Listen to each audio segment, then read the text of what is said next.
बिस्मिल्लाहिर्रहमानिर्रहीम। अस्सलाम वालेकुम नाज़रीन, प्रोग्राम में आपको खुशामदीद कहते हैं। आप देख रहे हैं कैपिटल वन टीवी और बहुत से लोगों के सवालात थे। कोशिश करेंगे कि उन तमाम तर सवालात के फ़िलहाल मैं जो है वो कोई ब्रीफ सा इस पे बात करूं और लेटर ऑन हम इस पे अलग से बात करेंगे। एक तो हम ये देख रहे हैं कि आज़ाद जम्मू कश्मीर की हुकूमत मार्ज़ वजूद में तो आ गई है। 25 जुलाई को इलेक्शन के बाद तकरीबन एक माह के बाद हमने देखा कि काबीना जो है वो बनी और अभी भी काबीना के 7 से 9 मेंबर्स नाराज़ बताए जा रहे हैं, जो कि सरदार तनवीर इलियास अपने ग्रुप की पावर शो कर रहे हैं। उसमें जनाब सरदार तनवीर इलियास साहब हैं, मोहतरमा शाहिदा साहिबा हैं, शाहिदा सगीर साहिबा हैं, अकबर इब्राहीम साहब हैं, अली शान सोनी हैं, इम्तियाज़ नसीम साहिबा हैं, तकद्दस गिलानी साहिबा हैं और इसी तरह जो स्पीकर हैं चौधरी अनवार अल हक वो हैं। यूँ तकरीबन 9 मेंबर्स बनते हैं। यानी इतनी पावर तो ज़रूर हम देख रहे हैं कि ज़रूर है उनके पास नंबर गेम में, कि अगर वो चाहें तो वो बगावत कर सकते हैं और अपोजिशन के साथ मिलकर अदम एतमाद लेके आ सकते हैं। उसके लिए उनको टोटल 7 लोगों की जो है वो ज़रूरत है। लेकिन इसमें जो मामला ये हुआ कि जो माजिद ख़ान साहब थे, दीवान चुगताई साहब थे, अब वो हो गए कमेटी का बाकायदा हिस्सा बन गए। यानी उन्होंने इनडायरेक्टली इनकार कर दिया होगा, तो यूँ नंबर जो है वो 7 तक या 6 तक रह चुका है। वो नंबर भी थोड़े नहीं है, अपोजिशन के साथ मिलकर गेम की जा सकती है। अब अपोजिशन के अलावा जो है वो मज़ीद तहफ़्फ़ुज़ात हैं। एनी हो, एक तो ये चीज़ आपके सामने। दूसरा, ये बहुत से लोग ये पूछ रहे थे कि क्या वाकई सरदार तनवीर इलियास ने ख़त लिखा है वज़ीर आज़म आज़ाद जम्मू कश्मीर को। इसका अभी तक हमने जो डिटेल निकाली है, डाटा निकाला है और ज़राए से मालूम किया है, इस तरह का कोई ख़त जो है वो नहीं लिखा गया वज़ीर आज़म आज़ाद कश्मीर को।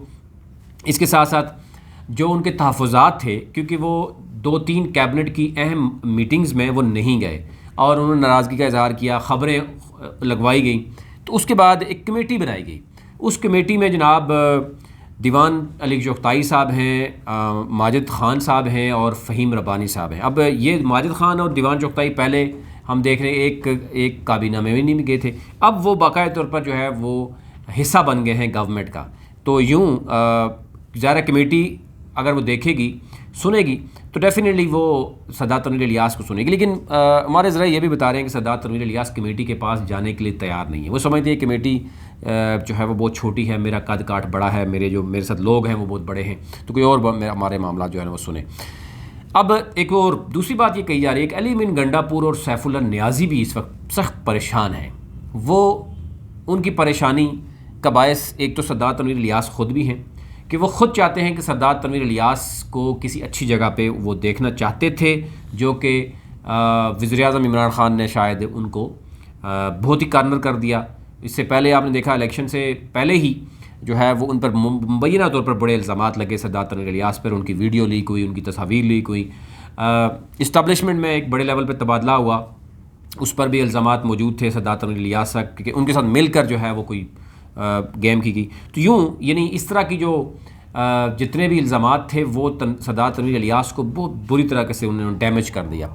डैमेज के बाद ज़ाहिर है फिर ये चीज़ें तो होती हैं। और तहरीक इंसाफ का तो आपको पता ही है, इमरान ख़ान जो है वो KPK में वज़ीर आला कहाँ से लेके आया, पंजाब में वज़ीर आला कहाँ से लेके आया, गिलगित बल्तिस्तान में वज़ीर आला कैसे आया। तो फिर ये तो हम आपको बताते रहे हैं कि जनाब सरदार तनवीर इलियास और बरसर सुल्तान में से कोई भी शख्स नहीं होगा। यही फ़ायदा उठाना होता है PTI ने, और फ़ायदा उठाकर जो है वो गैर आप समझते हैं कि रवायती तौर पर वो सामने आते हैं। एक तो होता है रवायती तरीका, पता है जनाब कौन सा पीपल्स पार्टी का वज़ीर आला आएगा या वज़ीर आज़म आएगा, तो उन्होंने जो है ना वो चारों सूबों में मैं कहूँगा, अब KPK पंजाब और जो रियासत आज़ाद कश्मीर है वहाँ पर भी, और इसी तरह जो है वो गिलगित बल्तिस्तान में भी उन्होंने एक ऐसा तासर दिया है कि जनाब ना तो पॉलिटिकली जदोजहद बहुत ज़्यादा करनी चाहिए, ना ही पैसा ज़्यादा लगाना चाहिए, क्योंकि कुरा किसी के और नाम भी आ सकता है। यानी अब मामला चल गया है कि सरदार तनवीर इलियास साहब समझते हैं कि मैं तो कोई इतना बड़ा पैसा लगा के वो सरदार तनवीर इलियास यानी अली मीन गंडापुर और सैफुल्लाह नियाज़ी से भी पूछते हैं, जनाब मुझे बताएं इतना कुछ करने के बाद आपने तो मुझे बड़ा कुछ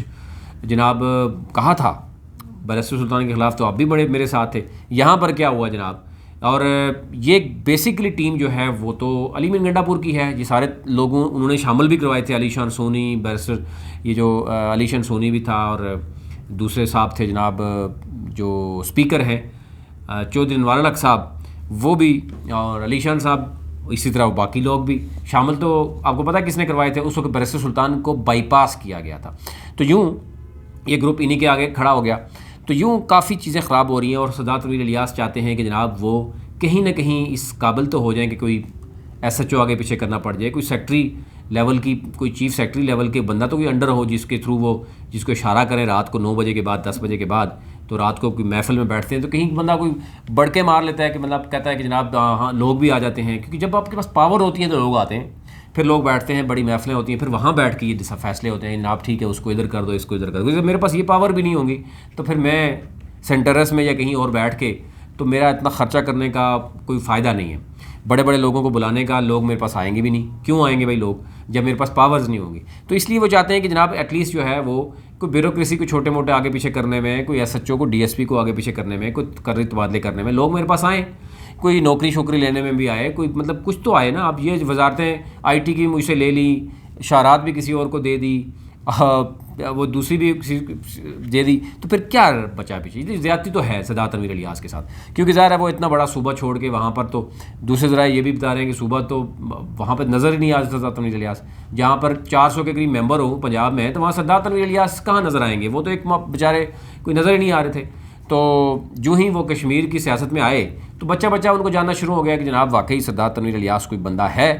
تو اینی ہاؤ یہ جو معاملات ہیں ان پہ پوری ڈیٹیل تفصیلات جو ہے وہ کچھ دیر بعد آپ کے سامنے رکھیں گے کہ کیا تحفظات ہیں سادات تنویر الیاس کے, اور ان کا معاملہ حل ہوگا نہیں ہوگا. کیا سادات تنویر الیاس بغاوت کرنے کے لیے تیار ہیں؟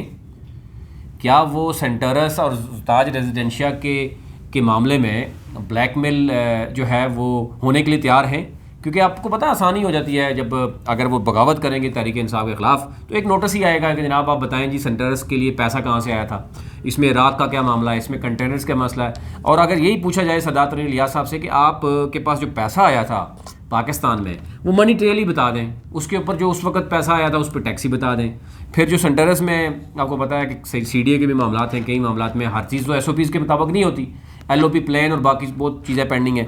پھر تاج ریزیڈنشیا کے پلاٹس کا معاملہ ہے, تو یوں ٹیکسز میں بھی بہت سی چیزیں ہوتی ہیں. تو یوں یعنی بہت سی چیزیں ایسی ہوتی ہیں بزنس مین کے لیے, وہ سمجھدار ہیں, وہ کبھی بھی کہا جا رہا ہے بغاوت کے لیے نہیں جائیں گے. البتہ وہ کوشش کر رہے ہیں کہ کسی طرح ادھر ہی چھوٹی موٹی خبریں لگوا کے یا کوئی پریشر ڈیولپ کر کے کچھ کم از کم مجھے ایس ایچ او یا ڈی ایس پی کا تبادلہ کرنے کے لیے تو کوئی ایک وہ کر دے نا. انہوں نے خواہش ظاہر کی تھی وزیر داخلہ کے لیے, انہوں نے بھی نہیں مانا. انہوں نے اور 2-4 چیزیں مانگی تھی, انہوں نے وہ بھی نہیں دی. تو اب یوں جو ہے وہ پہلے ہی ان کی ٹیم نے آ کے یہ بھی اعلان کر دیا کہ نہ وہ گاڑی لیں گے, نہ وہ تنخواہ لیں گے, نہ وہ کچھ بھی نہیں لیں گے. تو بیچارے وہ اور پھر اس کی ابھی تک کچھ سادات تنویر الیاس جو ایک الیکشن سے پہلے ان کی ایک آپ کہتے ہیں سائیکلوجیکلی وہ ایک نظر آ رہے تھے کہ جناب سادات تنویر الیاس آئیں گے تو یہ کریں گے. اب وہ بہت جلد جو ہے ان کو مایوس کر دیا گیا ہے. ان کے حوالے سے آزاد ملک کشمیر کی عوام جو ہے وہ شاید وہ جو ایکسپیکٹ کر رہی تھی وہ سادات تنویر الیاس کو نہیں دیا گیا, جس کا ان کو ابھی تک ان کے تحفظات ہیں. اور وہ تحفظات علی امین گنڈاپور, سیف اللہ نیازی اور عمران خان سے زیادہ ہیں, جس کے لیے بیچارے نے اتنا کچھ کیا اور اس کو ملنا چاہیے تھا. ابھی تک لیے اتنا ہی. مزید اس پہ کچھ دیر بعد ہم پوری تفصیل کے ساتھ آپ کے سامنے چیز رکھیں گے. بہت شکریہ.